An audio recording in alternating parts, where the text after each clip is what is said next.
Hi, so I think of all the arguments against antinatalism, the one we seem to encounter more than any other is the objection that antinatalists are one-sided, or in some way biased in their assessment of life.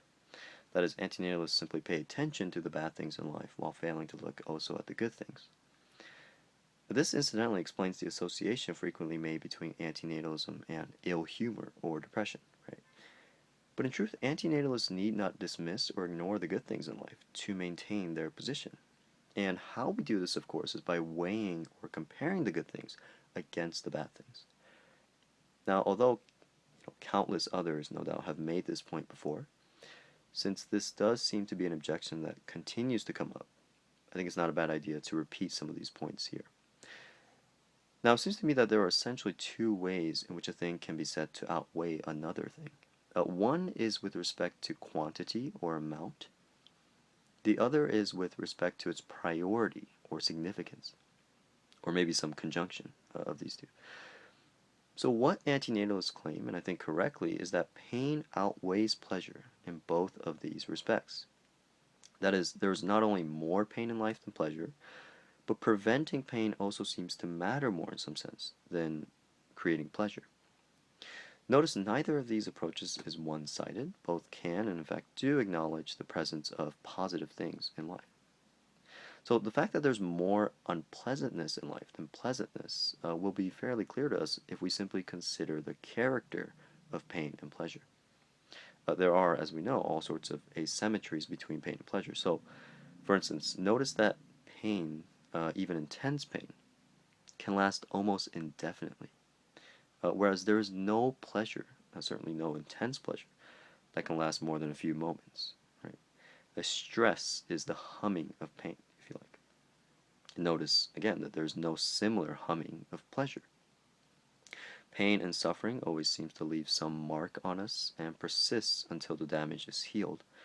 With physical pain, this is essentially what a bruise is, right? Notice that there is no similar mark left by pleasure. Pleasure doesn't leave anything behind and is therefore rightly called fleeting.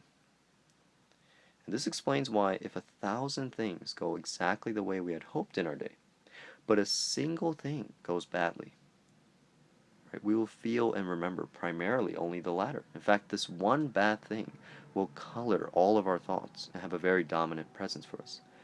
And sometimes its effect can extend for days, even months, and with traumatic events, years. As Schopenhauer says, even if we otherwise enjoy perfect health and comfort, we will feel only the small point at which the shoe pinches.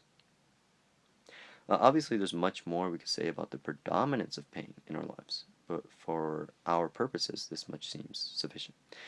Now, the precedence of pain over pleasure, that is, the greater significance or importance of avoiding pain over creating or having pleasure, can be demonstrated by simply asking ourselves this question, and it's one that many others have asked before in this connection, namely, would we allow the horrible torture of one to produce the happiness of billions?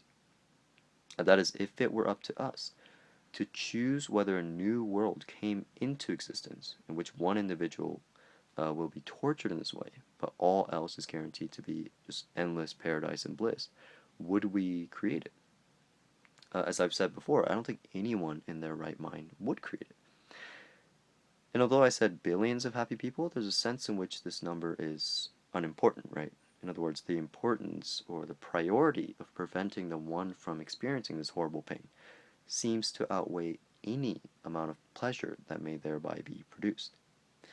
Notice there is no pleasure so great that it can outweigh any amount of pain. And so it seems reasonable to conclude from this that the prevention of pain matters more than the production of happiness generally. This position is often broadly called negative utilitarianism, or if you like, negative hedonism. Negative in that it prioritizes the prevention of suffering over the production of happiness. And in its purest form, it's the view that the prevention of suffering is the only thing that matters morally. Well, there's a well-known, though we can argue whether successful, objection to the latter view, which we find in Toby Ord's paper, Why I'm Not a Negative Utilitarian. So Ord asks us to consider a possible world in which everything is, or will be, perfectly happy, with one exception. Namely, a person in this world will suffer the pain of a single pinprick. So this pinprick is the only disvalue in this world. The objection, in essence, is that if all that matters is the prevention of pain, we should be opposed to creating this world on account of the harm that will be caused by the pinprick, or perhaps wish for its destruction before the pinprick occurs, though, of course, destroying it seems different from not creating it.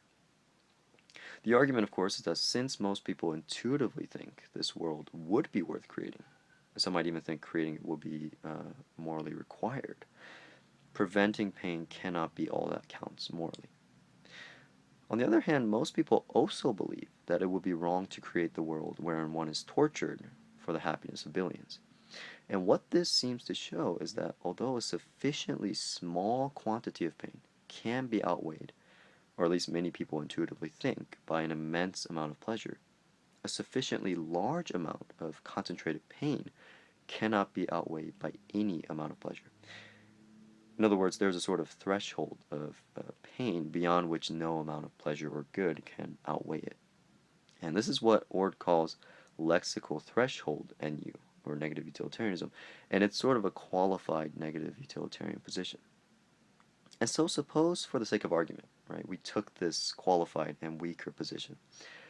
Now, it seems to me that even this threshold view, which I think many people would accept, though Toby Ord takes issue with it, this position would still very clearly imply antinatalism, I think, because this threshold is, in any case, very easily met. In fact, it's more or less a guarantee that with every new generation, there will be at least one, who will suffer excruciating pain, agony, and horror in their life. And so if we agree that avoiding or preventing this sort of pain is more important than creating any amount of pleasure, antinatalism seems to follow pretty naturally from this principle. Moreover, any hypothetical world in which there is far more pleasure than pain, like the world with the pinprick, is, I would argue, purely imaginary, as the very nature of pain and of pleasure does not, it seems to me, admit of such an inversion. Incidentally, if the majority of people's lives in our actual world truly were a net positive or net benefit for them, as it's so often suggested, it's not easy to explain why almost nobody seems to want to relive any significant portion of their past life. In fact, they often recoil at the mere thought. And so to just restate the main point, antinatalism is not, or certainly need not be, one-sided at all. The claim is rather that the bad in our lives and in the world outweighs the good, both with respect to quantity and priority. So that's all for now, and thanks for listening.